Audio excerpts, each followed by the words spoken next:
Et je lui ai dit, travaille sur ta confiance en toi. Travaille sur ta confiance en toi et tu verras que tu vas t'en sortir. La peur d'entreprendre. Et si la peur d'entreprendre était un signal fort à suivre pour toi, tu connais cette sensation, la petite boule dans le ventre, le cœur qui bat un peu plus vite et cette voix qui te chuchote. Et si tu te plantais? Et si tu n'étais pas à la hauteur? Et si ça ne marche pas? Et si tu te reconnais là-dedans? Respire, tu n'es pas seul. Et surtout, c'est un bon signe. Oui, je sais, ça paraît bizarre, ça paraît banal, mais je t'explique pourquoi. La peur, ce n'est pas ton ennemi. C'est comme une alarme qui se déclenche dans ta tête pour te dire ceci.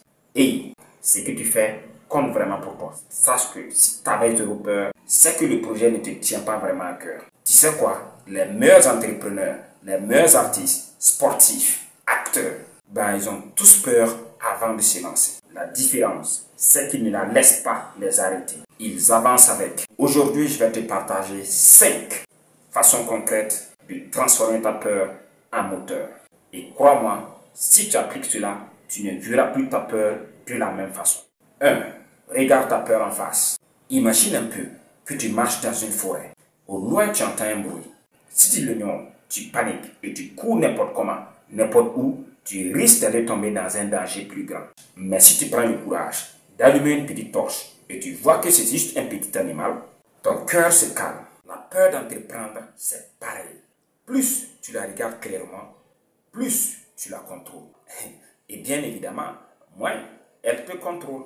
Je te donne une petite astuce. Prends un cahier, un calepin. Note exactement ce que tu redoutes. Si tu notes par exemple, j'ai peur d'échouer, il ne faut pas juste noter cela. Il faut que tu saches ce que ça veut dire pour toi. Est-ce que c'est la peur de perdre de l'argent? Est-ce que c'est avoir honte? Est-ce que c'est décevoir tes proches? Mets des mots précis. Petite anecdote, un ami à moi voulait se lancer dans l'élevage des poulets et il me dit, Ahmed, j'ai peur de me lancer. Et je lui ai dit, note clairement ce qui te fait vraiment peur. En creusant, il s'est rendu compte que sa plus grande peur était de perdre ses sujets. Je lui ai dit que c'était la mortalité de ses sujets et par ricochet, la perte de son argent. Et je lui ai dit, travaille sur ta confiance en toi. Travaille sur ta confiance en toi et tu verras que tu vas t'en sortir. Et là, quand il a commencé à travailler dessus, aujourd'hui, il a plus de 1000 sujets. Deuxième élément, passe à l'action, même si tu n'es pas totalement prêt. Je te l'ai dit direct, si tu attends que tout soit parfait, tu ne commenceras jamais. Le mythe de quand je serai prêt là, c'est la meilleure astuce que la peur adore utiliser. Regarde un peu les startups. Elles lancent une version bêta avec plein de bugs juste pour tester. Parce que c'est en avançant qu'on voit ce qui marche vraiment. Alors, une astuce par rapport à cela, définis exactement ton minimum viable. Si tu veux créer une marque de vêtements par exemple, commence avec 3 modèles et pas 30. Aussi par exemple, si tu veux lancer une chaîne YouTube, poste avec ton téléphone, pas avec du matériel de pointe. Exemple perso, moi, quand j'ai lancé ma première vidéo YouTube, j'avais rien du tout. Pas de micro, pas de trépied. Mais est-ce que c'était parfait? Mais non. Mais ça m'a permis d'apprendre et de progresser vite. Troisième élément, très important, entoure-toi des bonnes personnes. Tu veux savoir ce que tu donnes là? Tu passes trop de temps avec des gens qui alimentent tes doutes. On a tous autour de nous quelqu'un qui, dès qu'on parle d'un projet, il répond, oui mais, et si ça ne marche pas? Tu n'as pas besoin de ça. Tu as besoin de personnes qui te challengent, mais qui croient en toi. Je te recommande de chercher un mentor, rejoins une communauté et trouve un binôme motivé. Quelqu'un à qui tu peux dire, j'ai peur, et il te répond, ok, et maintenant, qu'est-ce qu'on fait? Et vous trouvez la solution ensemble. Petite anecdote par rapport à cela, j'ai un ami à moi, entrepreneur, qui chaque lundi envoie un message à 2 portes avec les objectifs de la semaine. Et le lundi suivant, il doit leur dire ce qu'il a fait. Résultat, ça lui permet d'avancer 2 fois. Quatrième élément, apprends à voir l'échec autrement. L'échec, c'est comme un GPS qui se recalcule.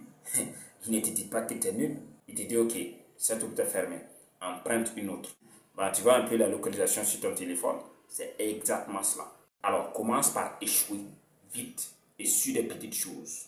Exemple, si tu veux lancer un produit, teste-le avec 10 personnes de ton entourage avant de le mettre sur un site.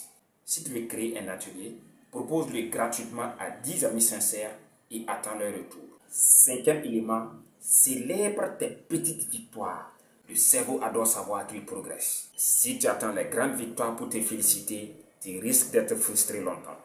Note chaque pas en avant, même petit. Tu as lancé un petit élevage de poulet, tu as posté ta première vidéo sur YouTube, note-le. Tu as envoyé un mail important aujourd'hui, note-le. Tu as vendu ton premier produit, écris-le. Tu sais, moi j'ai relu mon livre de victoires après un moment de doute. Et tu sais quoi? En voyant toutes les petites victoires que j'ai pu enregistrer, j'ai réalisé à quel point j'avais progressé. Même si je ne le voyais pas sur le moment. Alors en conclusion, je te dirais que la peur ne disparaît jamais vraiment. C'est comme prendre à chaque fois la parole en public. Tu as toujours ce trac, tu as toujours cette peur que tu dois dompter.